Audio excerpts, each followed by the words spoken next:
क्योंकि 9वां बजट था इनका, यूपी नंबर 1 के लिए भाजपा का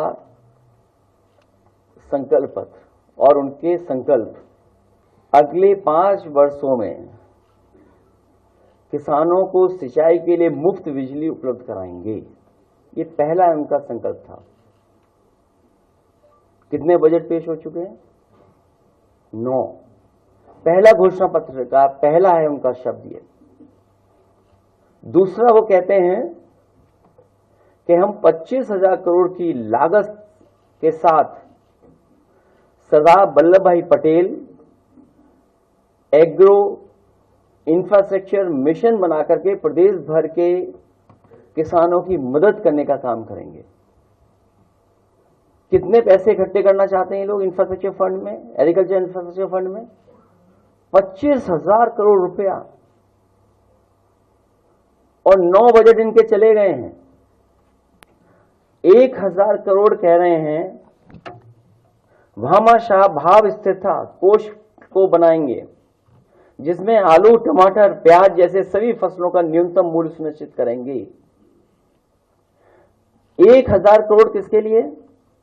भामाशाह योजना लाकर के जो हमारी सब्जियां या अन्य फसलें, मान लीजिए बुंदेलखंड में हमारे मूंगफली हो रही है, या बुंदेलखंड में हमारे तिल की पैदावार है, सरसों की पैदावार है, या उत्तर प्रदेश के अन्य क्षेत्रों में टमाटर है, कैप्सिकम है, अन्य फसलें हैं, उसके लिए मदद करने के लिए किसान के लिए 1,000 करोड़ रुपए का इंतजाम करेंगे।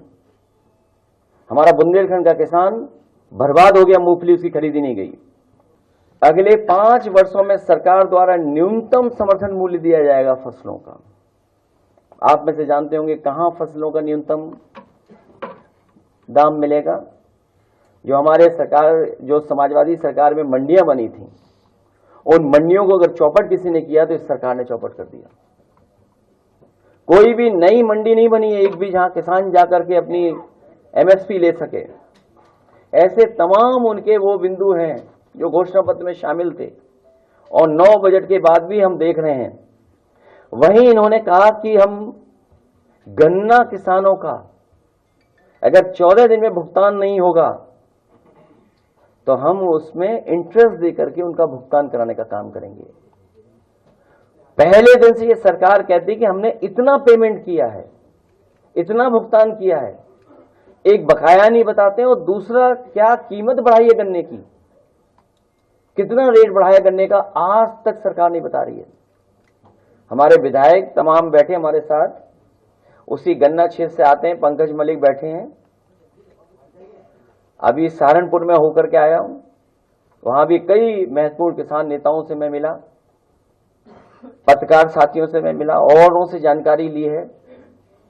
पूरे उत्तर प्रदेश के किसान चाहते थे गन्ने की कीमत बढ़े। सोचिए, डबल इंजन की सरकार ने दोनों बजटों ने ऐसा डबल ब्लंडर किया है कि किसानों की गन्ने की कीमत नहीं बढ़ा पाए, गन्ने की कीमत रेट नहीं बढ़ा पाए हैं। और 14 दिन तो भूल जाइए आप। Subscribe to Midday India. Get direct notifications on all our videos by clicking on the bell icon.